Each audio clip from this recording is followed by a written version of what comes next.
এই সময় যারা একেবারে মাঠে নেমে দৈনন্দিন প্রতিনিয়ত সংঘর্ষের কাজ করছেন তাদেরকে ফোন করতে একটু দ্বিধাবোধ করি, কেন আমরা অন্য একটি জগতে বিচরণ করছি, তারা অন্য একটি জগতে বিচরণ করছে এই সময়।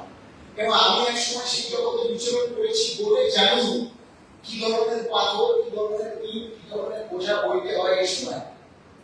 সেজন্য আপনাদের সকলকে অনেক আবার ধন্যবাদ জানাচ্ছি যে আপনারা সময় বার করে এসেছেন। আমাদের সামনে আজকে যে সংকট সেটা হচ্ছে এক্সিস্টেনশিয়াল ক্রাইসিস পশ্চিমবঙ্গের সামনে। কোনো বিধানে বলা ধীরাজদায়ী কথাটা পরিষ্কারভাবে খুব অল্প কথায় আমাদের বলেছি।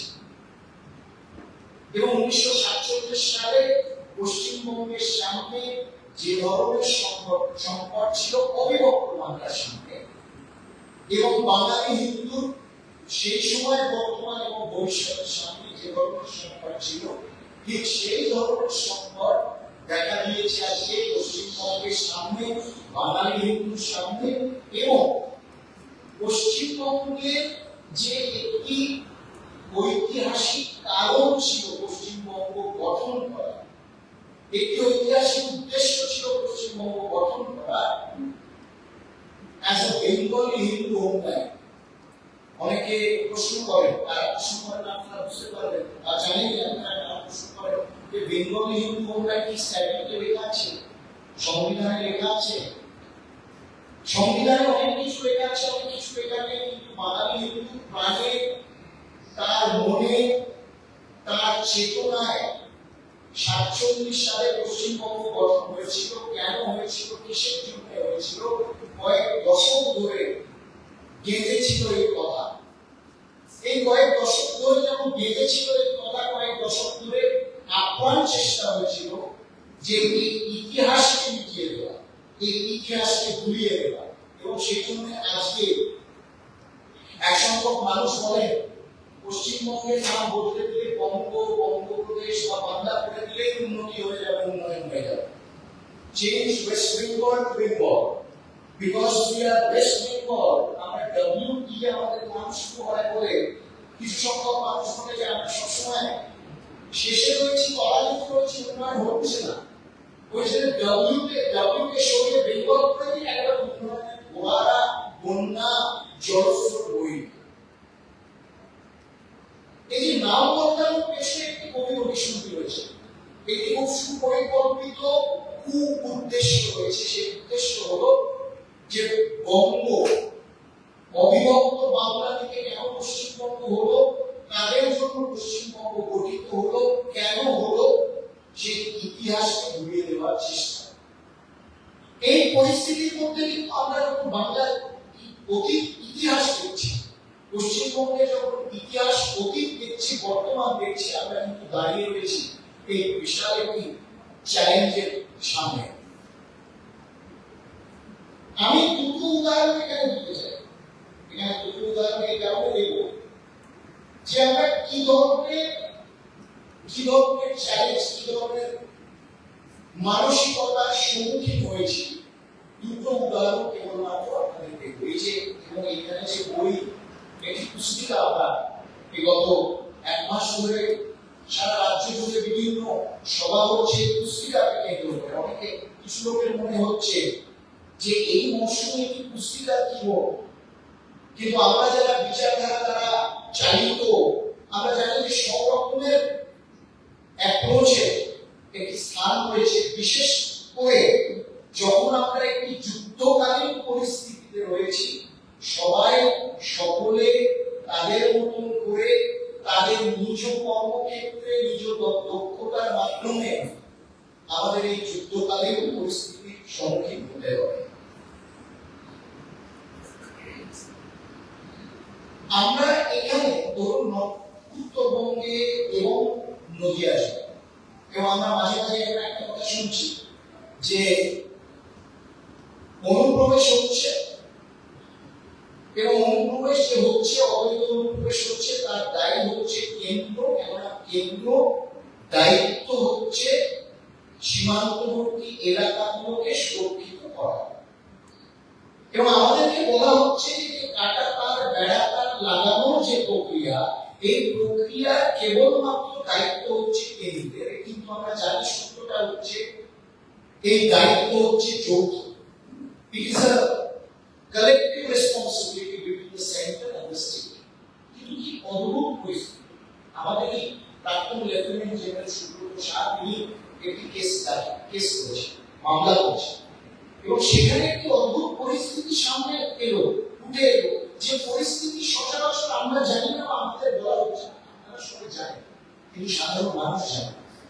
সাধারণ মানুষকে ভ্রমিত করার চেষ্টা হচ্ছে। পরিস্থিতিটা কি হচ্ছে, সেখানে চিফ জাস্টিস কলকাতা উচ্চ ন্যায়ালয় হাইকোর্টের জাস্টিস সুভাষ পাল তিনি পরিষ্কার প্রকাশ্যে দুটো কথা বললেন, এবং সেই কথাগুলো শুনলেন মনে যে আমি কোথায় বাস করছি, এবং তার মূলে গেলে বোঝা যাবে যে এই পরিস্থিতি কেন হয়েছে, যে মানসিক বিচ্ছিন্নতা বা ইমোশনাল সেপারেটিজম, যে আমরা আলাদা, আমরা সংবিধান, আমরা সংঘীয় পরিকাঠামো, ফেডারেল স্ট্রাকচার, আমরা কোনোটাই মানব না, কোনোটার মধ্যে থাকবো না, আমরা আলাদা। এই ধরনের মানসিকতা ন্যারেটিভ মাথা চালা দিয়েছে এই রাজ্যে, বিশেষ করে গত 15 বছর। এবং তিনি বলছেন যে রাজ্যের হয়ে যে আইনজীবী দাঁড়িয়েছে case, the standing council for the state, তাকে তিনি বলছেন যে আপনি তো এখানে দাঁড়িয়ে মেনে নিচ্ছেন যে কাটা তারের বেড়া লাগানো অত্যন্ত প্রয়োজনীয় ইন্টারন্যাশনাল বর্ডারে জাতীয় নিরাপত্তা এবং সুরক্ষার ক্ষেত্রে। আপনি মানছেন এই কথা? তিনি বলছেন হ্যাঁ আমি মানছি এই কথা। তারপর তিনি বলছেন আপনারা মানছেন এই কথা, এবং 9টা ডিস্ট্রিক্টে, 9টা জেলায়, যেখানে প্রায় 650 কিলোমিটারের বেশি কাটা তার বেড়া লাগানো হয়নি, সেই 9টা জেলার 7 রাজ্যে আপনারা জমি অধিগ্রহণ করেছে, 9টা রাজ্য জমি অধিগ্রহণ করেছে। সেই জমি অধিগ্রহণ করার বাবদ কেন্দ্র থেকে কম্পেনসেশন টাকাও আপনারা পেয়ে গেছেন, কিন্তু টাকা পেয়েছেন, জমি নিয়েছেন, সেই জমি আপনারা কেন্দ্রকে অর্থাৎ বিএসএফ কে হ্যান্ড ওভার করছেন। কেন করছেন না? আপনারা বলছেন এসআইআর চলছে, আপনারা বলছেন যে অনেক ব্যস্ততা, এখন ইলেকশন আসছে, এখন আমরা ওই জমি দিতে পারবো না। এবং এই জাস্টিস সুজয় পাল বলছেন that argument does not cut any ice, অর্থাৎ সেই আপনাদের যে আর্গুমেন্ট, সেই আর্গুমেন্টের কোনো কিন্তু স্থান, প্রয়োজনীয়তা এবং তার রেলেভেন্স নেই। কি অদ্ভুত পরিস্থিতি, দেখুন, কোন রাজ্যে এটা হয়নি বা কোনোদিন এর আগে হয়নি। জাতীয় সুরক্ষার ক্ষেত্রে জমি অধিগ্রহণ হয়েছে, যে জমি অধিগ্রহণের বাবদ কম্পেনসেশনও পাওয়া হয়ে গেছে, কিন্তু জমি হ্যান্ড ওভার হচ্ছে না। এই মানসিক বিচ্ছিন্নতা হয়। দেশের সুরক্ষা সাথে আমার কোনো লেনদেন নেই, দেশের সুরক্ষা হোক না হোক আমার কোনো বাধা নেই, আমি শুধু আমার ভোট ব্যাংকের রাজনীতি করব। নাম্বার 1। নাম্বার 2, আপনারা জানেন, আপনারা ভালো করে জানেন, কিছুদিন আগে এপ্রিল 2 তারিখে মোথাবাড়ির যে ঘটনা, একটি মাত্র রাজ্য, দেখুন অদ্ভুত ভাবে, যে রাজ্যে একটি প্রধান জাতীয় সড়ক দক্ষিণবঙ্গ থেকে উত্তরবঙ্গ, যাকে বলে আর্টিরিয়াল হাইওয়ে, অর্থাৎ এই সড়কের মাধ্যমে ট্রুপ মুভমেন্ট, এমার্জেন্সির সময় সামরিক চলাচল, একটি ভীষণ জরুরি পরিস্থিতির সময় এই জাতীয় সড়ক দিয়ে হয়। কিন্তু আমরা শুনেছি অন্য কোন রাজ্যে একটি এই ধরনের জাতীয় সড়ক 16 ঘন্টা 17 ঘন্টা ধরে অবরোধ হয়, এবং অবরোধকারীদের দাবি দাবা থাকতেই পারে, তাদের নিজস্ব ডিমান্ড থাকতে পারে, একটি গণতান্ত্রিক দেশে থাকতেই পারে, কিন্তু প্রতিবাদ করে জাতীয় সুরক্ষাকে একেবারে এন্ডেঞ্জার করাটা, এটা কোনো গণতান্ত্রিক অধিকার হতে পারে না। যারা নির্বাচিত এখানে, তারা হাত তুলে বলছেন ওরা তো প্রতিবাদ করছে, আমরা কি করতে পারবো? অর্থাৎ দ্য স্টেট ইজ অ্যাবডিকেটিং তার ক্ষমতা, তার নির্বাচিত প্রতিনিধির যে দায়িত্ব, সেই সব দায়িত্বের অবসান ঘটিয়ে হাত তুলে দিয়ে বলছেন ওরা করছে অবরোধ, আমরা কি করতে পারি? এবং supreme court of India chief জাস্টিসের রিমার্ক আমি একবার আপনাদেরকে দুটো লাইন পড়ছি। ইজ এ ব্রেজেন অ্যাটেম্প্ট, অর্থাৎ মোতাবাড়িতে জুডিশিয়াল অফিসারদের ঘেরাও করে 16, 17, 18 ঘন্টা ধরে, তারপর তাদের ওপর স্টোন পেল্টিং করা এবং তাদেরকে জল খাবার ডিনাই করা। চিফ জাস্টিস অফ ইন্ডিয়া বলছেন it is a brazen attempt to browbeat not only the judicial officers but also amounts to a challenge to the authority of this court. This incident is not a routine occurrence. It appears to be calculated, well planned and deliberate. কোন রাজ্যে এই ঘটনা এবং গত 70 বছরে আপনারা মিলিয়ে নিন যে কোন রাজ্যকে এই ধরনের মন্তব্য চিফ জাস্টিস অফ ইন্ডিয়া করেছে। আমি সেই জন্য বলছি যে আমাদের সামনে যে ধরনের সংকট, সেই সংকটের মূলে রয়েছে মানসিক বিচ্ছিন্নতাবাদ। আমি এই বিষয়ে, এই পুস্তিকার বিষয়ে একটু পরে আসছি। আপনারা জানেন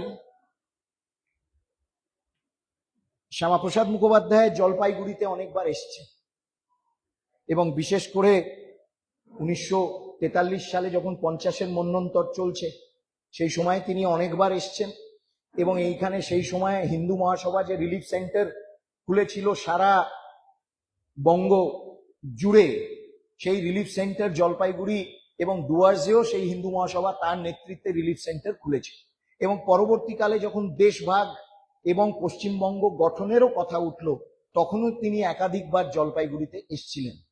এবং সেই জন্য আমি বলছি যে এই যে আমাদের আইডেন্টিটি, আমরা যখন অতীতের কথা বলছি, পশ্চিমবঙ্গের অতীতের কথা বলছি, আমাদের আইডেন্টিটি 70 বছর ধরে যে আমাদের সামনে এই যে আইডেন্টিটিকে একটি মুছিয়ে দেওয়ার চেষ্টা, আমাদের ইতিহাসকে মুছিয়ে দেওয়ার চেষ্টা, এই চেষ্টা একেবারে একটি চরম পর্যায়ে কিন্তু এসে পৌঁছেছে এই সময়। এবং অনেক, মানে ধরুন প্রত্যেক প্রদেশের একটি করে স্টেটহুড ডে থাকে এবং আমরা সবাই মিলে গত প্রায় 6-7 বছর 8 বছর ধরে ওয়েস্ট বেঙ্গল ডে, পশ্চিমবঙ্গ দিবস পালন করা শুরু করা হলো এবং 20 জুন পশ্চিমবঙ্গ দিবস পালন করা শুরু করা হলো। এবং এখানে আমি মনে করিয়ে দিতে চাইছি যে সেই সময় যখন পশ্চিমবঙ্গ গঠন হবে, প্রত্যেকে পিআর ঠাকুর থেকে শুরু করে এই উত্তরবঙ্গে যারা নেতৃত্ব দিচ্ছিলেন সবাই একস্বরে কিন্তু বলেছিলেন যে আমাদের পশ্চিমবঙ্গ গঠন করতে হবে। এমন একটি রাজ্য দুর্ভাগা আমরা যে আমাদের 70 বছর ধরে কোনো ওয়েস্ট বেঙ্গল ডে পালন হতো না।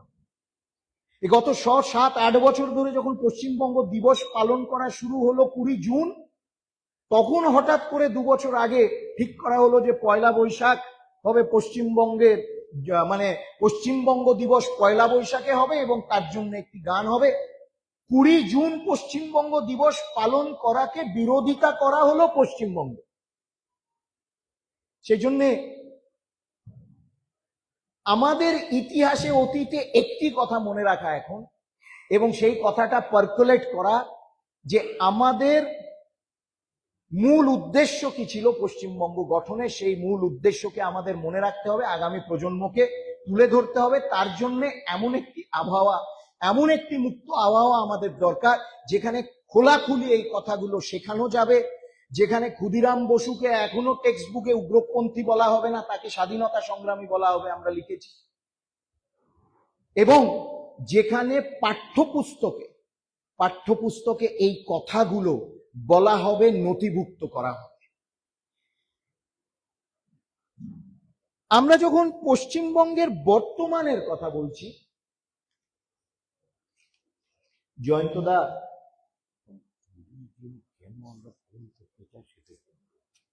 ধীরাজদা বলছেন 20 জুন আমাদের কেন পালন করা উচিত সেটা একটু বলার জন্য।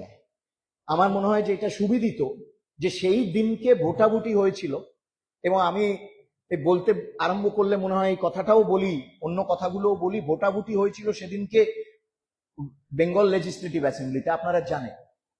এবং তার আগে তারকেশ্বরে হিন্দু মহাসভার সম্মেলন হয়েছিল এবং সেই সম্মেলনে নির্মল চন্দ্র চট্টোপাধ্যায়, শ্যামাপ্রসাদ মুখোপাধ্যায় মিলে তারকেশ্বর হিন্দু মহাসভার প্রাদেশিক সম্মেলনে সেখানে রেজলিউশন সেখানে পাশ করা হলো, যেখানে বলা হলো যে বাংলা ভাগ আমরা চাই না, আমরা বাংলা ভাগ চাই না, কিন্তু আমাদেরকে পরামর্শ না করে, আমাদের সাথে সলা পরামর্শ না করে কংগ্রেস এবং মুসলিম লীগ এবং ব্রিটিশ সরকার যদি নিজেদের মধ্যে একটি আঁতাত করে এই সম্পূর্ণ বাংলাকে যদি পাকিস্তানে জিন্নার হাতে তুলে দেওয়ার চেষ্টা করে, তাহলে আমরা তার প্রতিবাদ করব এবং আমরা সেই পাকিস্তানের চিন্তাকে খর্ব করে একটি আলাদা প্রদেশ পশ্চিমবঙ্গ গঠন করে ভারতের অভিন্ন অঙ্গ হিসেবে তাকে আমরা গঠন করে চিরকালের জন্য অন্তর্ভুক্ত করব।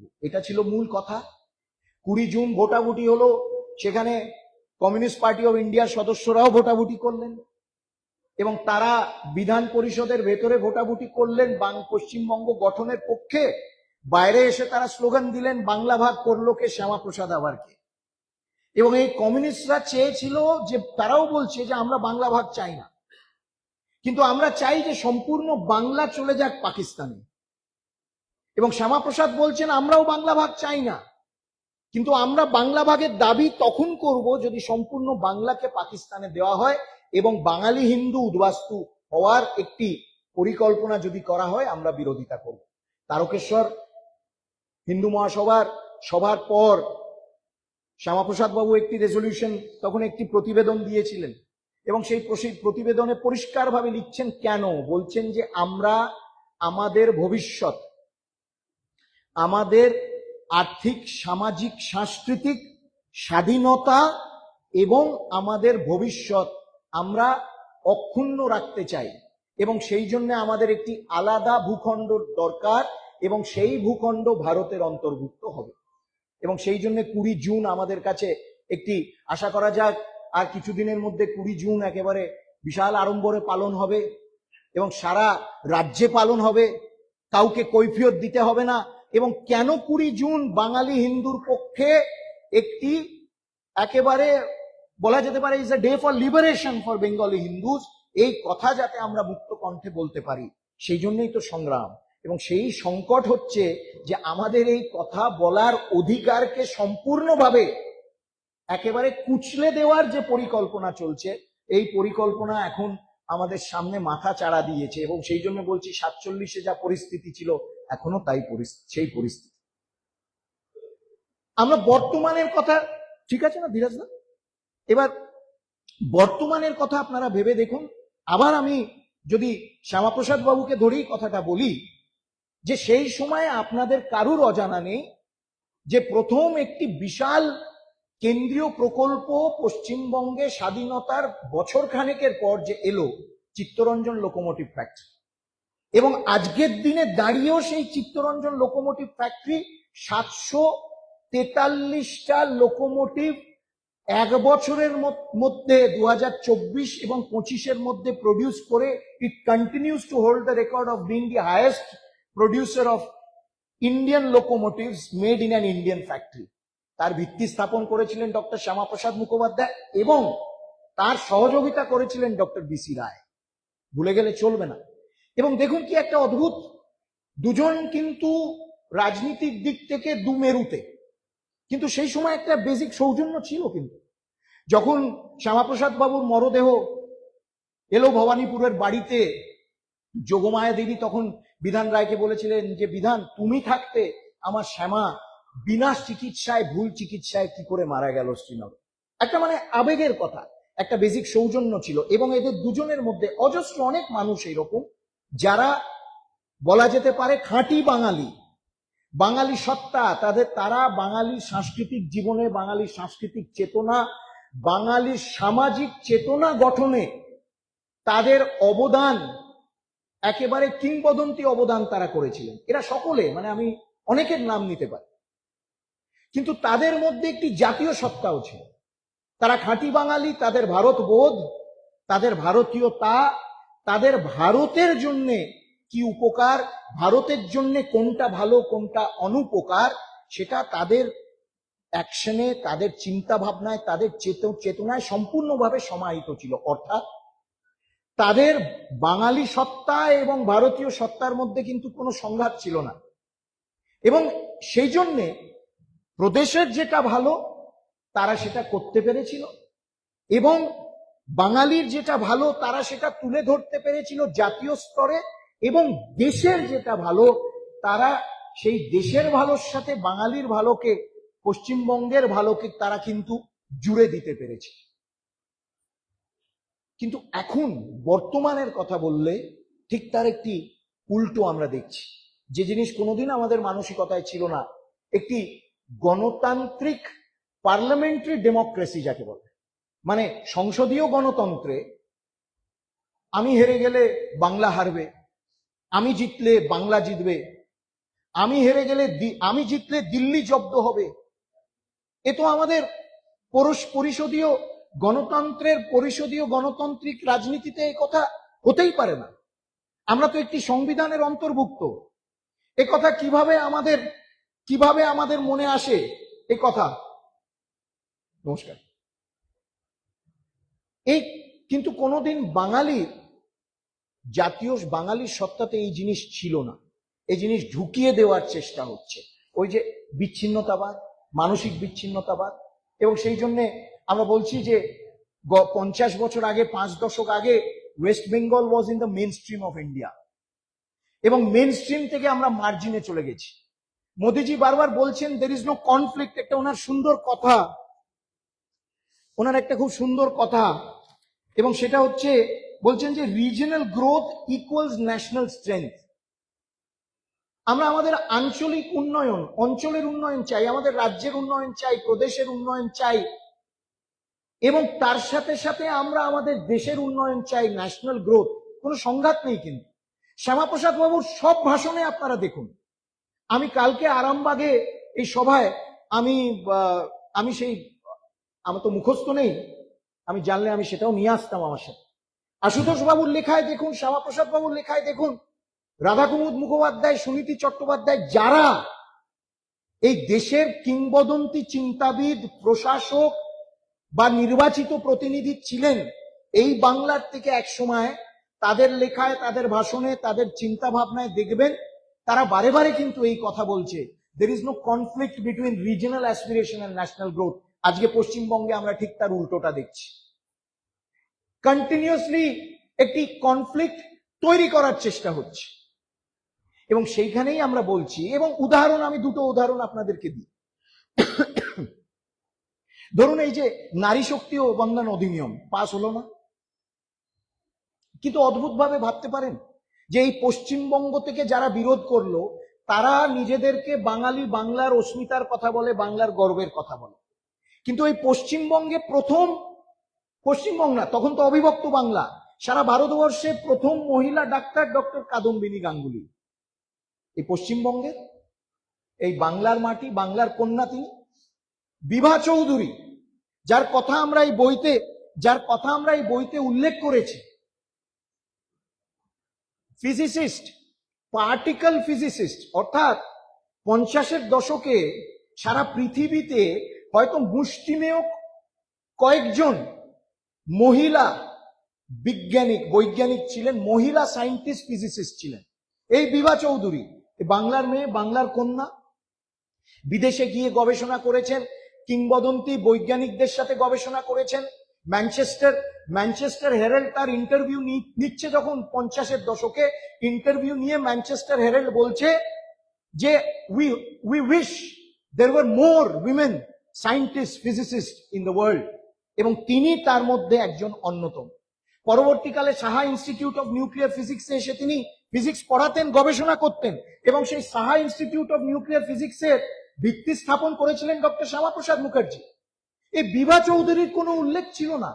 এনসিইআরটি-তে গত কয়েক বছর ক্লাস 8-এর এনসিইআরটির ইংলিশ টেক্সট বুকে একটি 5 পাতার অধ্যায় বিভা চৌধুরীর নামে উৎসর্গ করা হয়েছে। যারা বাংলার গৌরব, নিজেদেরকে বাংলার অস্মিতার একেবারে বাহক বলে তারা কিন্তু কথা ভাবেনি। এবং ভেবে দেখুন কি বিড়ম্বনা, এই যেই মাটি থেকে, সে উল্লেখ করেছি আমরা, যে মাটি আচার্য প্রফুল্লচন্দ্র রায়, বীরেশ গুহ, ডক্টর আচার্য জগদীশ চন্দ্র বসু, সত্যেন বসু, আর কত নাম বলবো, মেঘনাথ, ডক্টর মেঘনাথ সাহার মতন এই বাংলার মাটি, এই বাংলার উৎস যাদের মানে মূল, সেই বাংলায়, সেই পশ্চিমবঙ্গে আজকে বলতে আজকে মানে 2024, 25, 26, not the past of 50 years ago, 97 কোটি টাকা বরাদ্দ করা হচ্ছে সায়েন্স, রিসার্চ, তথ্য প্রযুক্তি এবং সায়েন্টিফিক এডুকেশনের জন্য। 97 কোটি টাকা, যেখানে মাদ্রাসা শিক্ষার জন্য 5,000 কোটি টাকা উল্লেখ করা হয়েছে। এবং সেই জন্য বলছি যে এই যে বর্তমানের যে সংকট, বর্তমানের সংকটের সাথে অনেক কিছু জড়িয়ে রয়েছে। বর্তমানের সংকটে একদিকে আমরা দেখছি এই ধরনের পরিস্থিতি, অন্যদিকে আমরা এখানে উল্লেখ করেছি এই যে বছরের পর বছর এই যে বিজনেস মিট হচ্ছে অর্থাৎ বিনিয়োগ আসবে। 4 লক্ষ প্লাস কোটি টাকা বিনিয়োগ এলো। সেই 4 লক্ষ প্লাস কোটি টাকার বিনিয়োগের হিসেব দেওয়া হলো কেবলমাত্র 1 লক্ষ কোটি টাকার বিনিয়োগে। বাকি বিনিয়োগ কোথায় গেল, বাকি বিনিয়োগ কার খাতে লাগলো, কার কোন প্রকল্পে লাগলো, কার কোন মানুষের জন্য উপকারে লাগলো, তার হিসেব কিন্তু পাওয়া যাচ্ছে না। এবং আমাদের বলা হচ্ছে বেঙ্গল মিন্স বিজনেস। এবার অন্য ক্ষেত্রে এই যে আমি প্রথমে বললাম যে আমাদের একটি জাতীয় সত্তার সাথে আমাদের বাঙালি সত্তা, বাঙালি চিন্তা ভাবনা আলাদা। এই যে একটি চিন্তা ভাবনা আস্তে আস্তে মানে খুব জোর গলায় কিছু মানুষ বলছেন, তারা বিভা চৌধুরীকে মনে রাখেন না। তারা 97 কোটি টাকা অ্যালট করেন সায়েন্স এডুকেশনের জন্য, কিন্তু 5,000 কোটি টাকা অ্যালট করেন মাদ্রাসা এডুকেশনের জন্য, তারা মনে রাখে না। এবার আমি একটা মানে কয়েকটা আরো উদাহরণ, অনেক উদাহরণ রয়েছে। ধরুন এখানে আমরা একটি তালিকা দিয়েছি যে জাতীয় স্তরে বাঙালিরা কত শিক্ষা প্রতিষ্ঠান, জাতীয় স্তরে গবেষণামূলক প্রতিষ্ঠান বাঙালিরা নেতৃত্ব দিচ্ছে, তাদেরও একটি তালিকা দিয়েছি। আমি কালকে দেখছিলাম, যখন কিছুদিন আগে এই তালিকা আমি পড়ছিলাম, তখন ওই আমার লাইভ হয়, সেই লাইভে কিছু মানুষ বলছেন যে সে তো তাদের কৃতিতে তারা পেয়েছে, আপনারা কি করেছেন? নিশ্চয়ই, অবশ্যই তারা তাদের কৃতিতে পেয়েছে। কিন্তু এমন এক সময় আমরা এই দেশে, এই রাজ্যে, এই দেশে, এই আমাদের জাতীয় জীবনে দেখেছি যেখানে কৃতি বা মেধার কোনো অ্যাকসেপ্টেন্স খুব কম ছিল। তারা যদি কোনো একটি মতাদর্শ, কোনো একটি রাজনৈতিক দলের সাথে তারা যদি জড়িত, তাহলে তারা শিক্ষা প্রতিষ্ঠান নেতৃত্ব দেওয়ার তারা অধিকার অর্জন করত। আপনারা পদ্ম পুরস্কারের কথা ভেবে দেখুন। আমি যদি এইখানে দাঁড়িয়ে, এবং আমি ক্রেডিট তো কিছুটা জয়ন্তদাকেও দিতে হবে, কেন জয়ন্তদার সাথে মাঝে মাঝে ফোনে কথা হতো। আমি যদি আপনাদেরকে শুধু, আমার এখানে লম্বা তালিকা রয়েছে, কিন্তু শুধু যদি আমি এখানকার দিক, গীতা রয় বর্মা, নাগেন্দ্রনাথ রয়, বাল্মীকি ও রাজবংশী কমিউনিটি বলা হতো, রামায়ণ যিনি অনুবাদ করেছেন, এবং কিছুদিন আগে অধ্যাপক মহেন্দ্রনাথ রায়, শিলিগুড়িতে যখন আমাদের এই আলোচনা সভা হলো, তিনি এই পুস্তিকা সেখানে বিমোচন করেছিলেন, মহেন্দ্রনাথ রায়। তিনি সেখানে দাঁড়িয়ে সেদিন বললেন, I am a silent hero. আমি যে এতদিন কাজ করেছি, এই স্বীকৃতি প্রধানমন্ত্রী দেখলেন, আমি তো কোনোদিন আওয়াজ করিনি, আমার গলার স্বর উঁচু করে কোনোদিন কথা বলিনি। I was a silent hero and he recognized me. অর্থাৎ অজস্র এই ধরনের সাইলেন্ট হিরো, যারা প্রান্তিক স্তরে থেকে প্রান্তিক স্তরের মানুষের জন্য কাজ করছে, তাদেরকে খুঁজে বার করে তাদেরকে এই সর্বোচ্চ সম্মানে সম্মানিত করাই গত 12 বছরে আমরা দেখেছি। নাহলে আমরা জানি পদ্ম পুরস্কার কিভাবে পাওয়া যেত অতীতে। কেউ কারুর অপারেশন করে দিল, সে পদ্ম পুরস্কার পেয়ে গেল। কেউ কাউকে নিউ ইয়র্কে একটা ভালো লবিস্টদের ডিনার করিয়ে দিল, পদ্ম পুরস্কার পেয়ে গেল। কেউ কাউকে একটি কোথাও ঘোরাতে নিয়ে চলে গেল, সে পদ্ম পুরস্কার পেয়ে গেল। এবং আপনারা যদি দেখেন এই যে প্রত্যেক বছর, এই বছরেও তার ব্যতিক্রম হয়নি, প্রত্যেক বছর সো কল্ড সাধারণ বাঙালি যারা অসাধারণ কাজ করছে, বাঙালির সামাজিক সাংস্কৃতিক জীবনে যারা অবদান নিরন্তর করছে, তারা পদ্ম পুরস্কারে পুরস্কৃত। কোনো বছর হয়নি যে বছরে বাঙালি এই পশ্চিমবঙ্গ থেকে পদ্ম পুরস্কার পায়নি। গত 12 বছরে একটিও বছর, এই ধরনের একটিও বছর সাল কিন্তু যায়নি। আমরা যখন বাঙালি সংস্কৃতির কথা বলছি, উল্লেখ করেছি আমরা, ধরুন আমাদের যে সংস্কৃতির সিম্বলস, আমাদের সংস্কৃতির প্রাণকেন্দ্র, আমি বিশ্বভারতীকে ইউনেস্কো হেরিটেজ ট্যাগ, দুর্গাপুজোকে ইউনেস্কো হেরিটেজ ট্যাগ, অর্থাৎ সারা মানবতার সাংস্কৃতিক ঐতিহ্য এই দুর্গাপুজো বহু বছর ধরে। এবং যে ইউনেস্কো হেরিটেজ ট্যাগ পাওয়া গেল, তখনই কিছু লোক বলতে আরম্ভ করলো, তো আমরা করে দিয়েছি, অনেক আগেই করে দিয়েছি, আমরা সব করে দিয়েছি, এ তো নরেন্দ্র মোদী খালি ঘোষণা করলেন। এ ধরনেরও কিছু মানুষ আমরা দেখলাম। এবার দেখুন, শুধু কিন্তু ইউনেস্কো হেরিটেজ ট্যাগ দুর্গাপুজোকে পাইয়ে দেওয়া না, এর পেছনে কিন্তু একটি বিশাল দূরদর্শী আর্থিক এবং সামাজিক পরিকল্পনা রয়েছে। আগামী দিনে যে ইউনেস্কো হেরিটেজ ট্যাগ হলো, আগামী 1 দশকের মধ্যে আপনারা দেখবেন যে Durga Pujo becomes the one of the leading festivals in the world globally. সারা পৃথিবীর মানুষ এখানে আসবে পশ্চিমবঙ্গে কিভাবে দুর্গাপুজো পালন হয় সেটা দুর্গাপুজো দেখতে। তার একটি আলাদা ইকোনমি রয়েছে, মানুষ সেখানে উপকৃত হবে। এই কথাগুলো আমরা বিভিন্ন ভাবে এই বইতে লিখেছি, আমরা একটা পজিটিভ দিক তুলে ধরেছি। এবং শুধু তাই নয়, সনাতন রুদ্র পাল, যিনি কিংবদন্তি দুর্গা মূর্তি প্রতিমা গড়ার শিল্পী, তাকে পদ্ম পুরস্কার সম্মানিত করা হলো, কোনোদিন আগে হয়নি। তাকে পদ্ম পুরস্কারে সম্মানিত করা হলো। এবং হয়তো স্বাধীনতার পর প্রথমবার হলো, হয়তো না প্রথমবার, এই পশ্চিমবঙ্গের একজন ঢাকি সম্রাট গোকুলচন্দ্র দাস, ঢাকিকে পদ্ম পুরস্কারে সম্মানিত করা হলো। কেন? তিনি তার সারা জীবন এই যে ঢাকি প্রথা, এই ঢাকি প্রথাকে জিয়ে রাখা, ঢাকি প্রথাকে আবার আগামী প্রজন্মের কাছে পৌঁছে দেওয়া। ভেবে দেখুন, বাংলা বিরোধী যারা হয়, অবাঙালি, মানে যারা বাংলা বিরোধী অবাঙালি হয়, তারা গোকুলচন্দ্র দাসকে খুঁজে পেল, তারা খুঁজে পেলেন সনাতন রুদ্রপালকে, তারা বিশ্বভারতীকে, শান্তিনিকেতনকে ইউনেস্কো হেরিটেজ ট্যাগ পাইয়ে দিলেন। যারা বাংলার গর্ব, বাংলার অস্মিতার কথা বলে বলে নিজেদের পতাকা এবং দোকান চালান, তারা কিন্তু করতে পারলেন না। এই লম্বা লম্বা লিস্ট আমরা এখানে দিয়েছি। ধরুন, আপনাদের উদ্দেশ্যে বলছি যে এই যে জিআই ট্যাগ টাঙ্গাইল শাড়িকে দিয়েছে, গরজ শাড়ি, মুর্শিদাবাদের গরজ শাড়িকে জিআই ট্যাগ দেওয়া হয়েছে, এবং ফুলিয়ার জামদানি বিখ্যাত, মানে বিখ্যাত অর্থাৎ সাধারণ মানুষে তাকে চেনে, কিন্তু তাকে ক্ষমতার আলিমদের লোকেরা চেনে না, বীরেন কুমার বসাক, ফুলিয়ার জামদানির তাঁতি, কিংবদন্তি তাঁতি, সারা জীবন নিরলস ভাবে নীরবে কাজ করে গেছেন, তাকেও পদ্ম পুরস্কার দিয়ে তাকে সম্মানিত করা হয়েছে। এবং এই সম্মানিত করা মানে নিজেদেরকে সম্মান করা। আমরা সম্মান বোধ করি সম্মানিত করে। আমরা এই লম্বা অনেক লিস্ট দিয়েছি এর মধ্যে।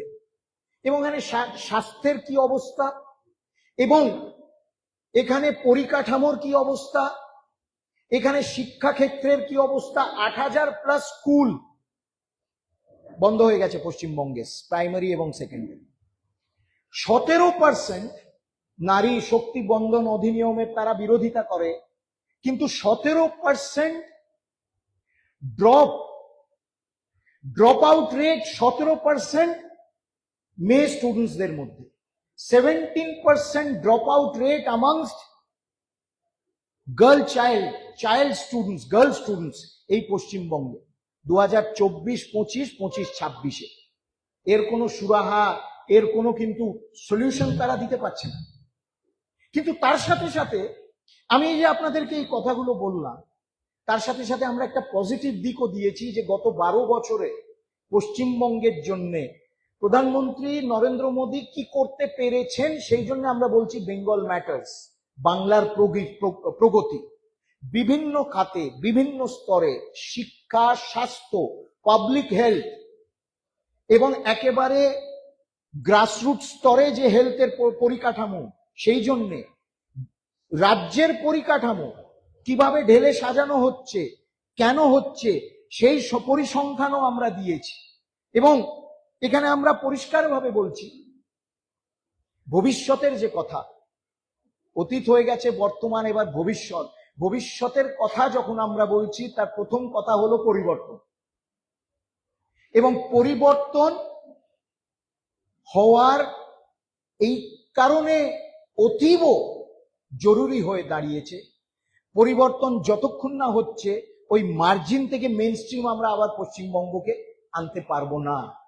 এবং সেই জন্য বিকশিত ভারতের কথা যখন বলা হচ্ছে, বিকশিত পশ্চিমবঙ্গেরও কথা আমরা বারবার বলছি। বিকশিত পশ্চিমবঙ্গ ছাড়া বিকশিত ভারত হতে পারে না, এই আমাদের দৃঢ় বিশ্বাস। আমি আজকে কথাও ভাবছিলাম আস্তে আস্তে, যে ধরুন নেতাজি অনেকবার জলপাইগুড়ি এসছে এবং নেতাজির নামে চলেছে কয়েক দশক ধরে বিভিন্ন ধরনের রাজনীতি, অনেকে করে খেয়েছে নেতাজির নাম ভাঙিয়ে, এদেশে বিদেশে। হরিপুরা কংগ্রেসে নেতাজি একটা কথা বলেছিলেন যে তিনটে স্বাধীন ভারতের সামনে তিন মহাশত্রু, অনাহার, ডিজিজ অর্থাৎ রুগ্নতা এবং অশিক্ষা। এবং এই গত 12 বছরে আমরা দেখছি যে প্রায় 27 কোটি মানুষ, মানে আমরা যদি নেতাজির সেই কথা মনে রাখি, 27 কোটি মানুষ সর্বাঙ্গীন দারিদ্রতা থেকে বেরিয়ে এসছে। ওভারঅল পভার্টি যেটা বলে, 27 কোটি মানুষ। এবং সেই 27 কোটি মানুষের মধ্যে বিশাল সংখ্যক কিন্তু পশ্চিমবঙ্গে রয়েছে। অর্থাৎ 50 বছর আগে পশ্চিমবঙ্গ যা ছিল, আমরা ভবিষ্যতে পশ্চিমবঙ্গকে ঠিক সেই পর্যায়ে, সেই পরিধিতে এগিয়ে নিয়ে যেতে চাই এবং সেই পরিধি আরো বিশাল করতে চাই। এবং তার জন্যে পরিবর্তন আবশ্যক। পরিবর্তনের পর একটি রোডম্যাপ হবে। যে এখানে আমরা দাঁড়িয়ে রয়েছি, ইউ আর দ্য গেটওয়ে। আমি বারবার বলছি, আমি দক্ষিণবঙ্গে একাধিক সভায় বলেছি যে 50 বছরে, এবং আমরা কিন্তু এটা যন্ত্রটা গবেষণার একটি বিষয় হতে পারে, যে গত 50 বছরে পশ্চিমবঙ্গ থেকে কোনো বড় গ্র্যান্ড আইডিয়া কিন্তু বেরোয়নি। আজকের দিনে দাঁড়িয়ে আমরা বলছি যে North Bengal is the gateway, শুধু না, it is the bridge, it is the bridge to South East Asia, to ASEAN. Gateway তো হয় যে আমরা বেরোবো, ঢুকবো, গেটওয়ের একটা নিজস্ব কোনো চরিত্র থাকে না। আমরা বলছি ব্রিজ, একটি সেতু, ভারতের সাউথ ইস্ট এশিয়া, দক্ষিণ পূর্ব এশিয়ার সাথে ভারতের যে ধরনের আদান প্রদান হবে, সেই আদান প্রদানের মূল দ্বার, সেই আদান প্রদানের মূল সেতু এবং সড়ক এই উত্তরবঙ্গ হবে। এই ধরনের আইডিয়া গত 50 বছর ধরে আমরা খালি সরতে থেকেছি, আমাদের সরিয়ে দিয়েছে। এই গুড়িয়ে দাও, ভেঙে দাও, না হলে হবে না, চলছে না, আমরা মানব না, আমরা কেন্দ্রের বঞ্চনা, জমিদারি, কত না কি ধরনের ভাষা, এগুলো গণতান্ত্রিক একটি গণতান্ত্রিক একটি গঠনের মধ্যে চলে না এই ভাষা।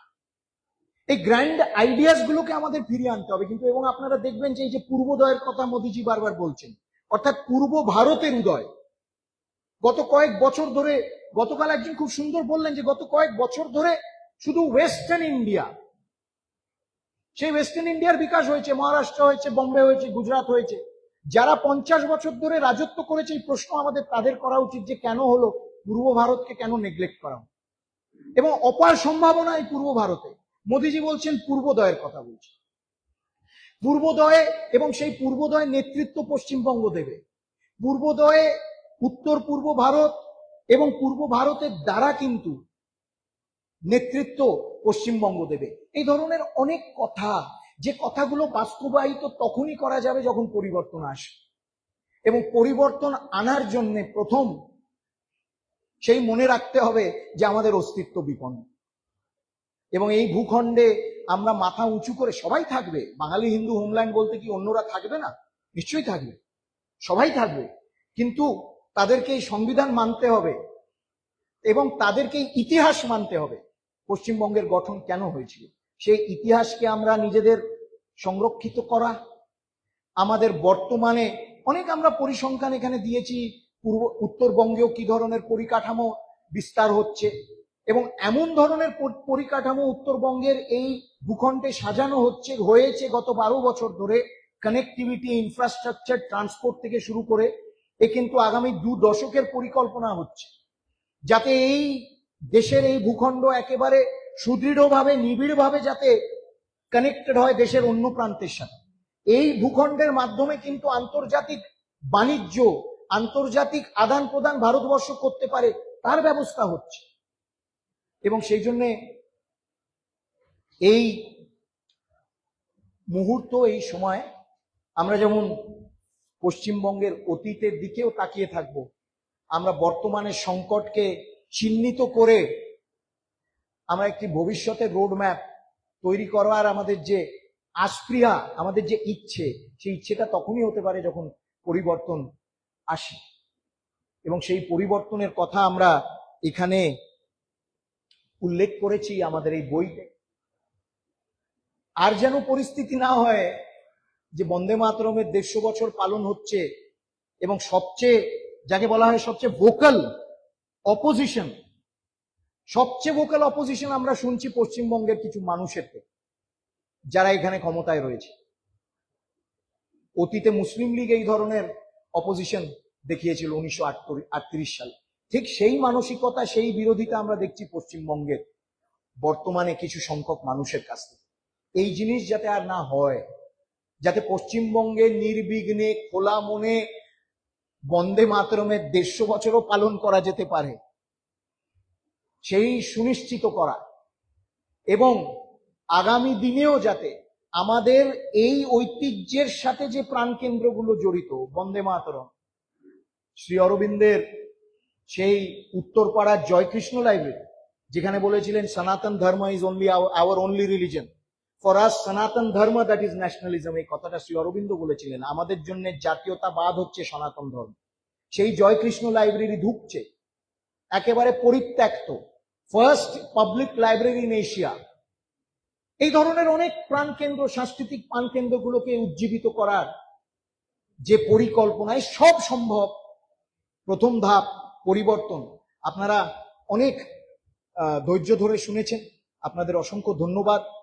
আশা করি আমরা এই পরিবর্তন ঘটিয়ে আগামী দিনে ওই নতুন রোডম্যাপ এবং ভারতবর্ষের প্রাণকেন্দ্রে আবার পশ্চিমবঙ্গ ফেরত আসতে পারে, এর সংকল্প যাতে আমরা নিয়ে এগোতে পারি।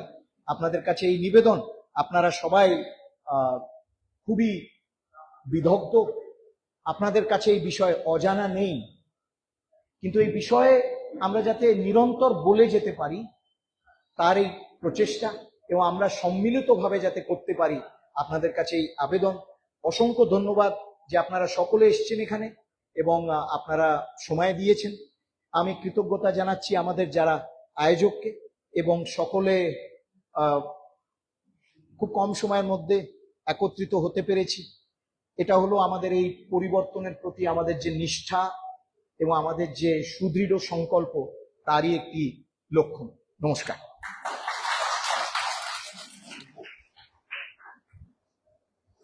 ধন্যবাদ অনির্বাণদাকে। অনির্বাণদা দীর্ঘ সময় আমাদের পশ্চিমবঙ্গের অতীত, বর্তমান এবং ভবিষ্যৎ নিয়ে বলেছেন এবং বলেছেন বিকশিত ভারতবর্ষের কথা, সেই সঙ্গে বিকশিত পশ্চিমবঙ্গের কথা। আমি এবার মাইক্রোফোন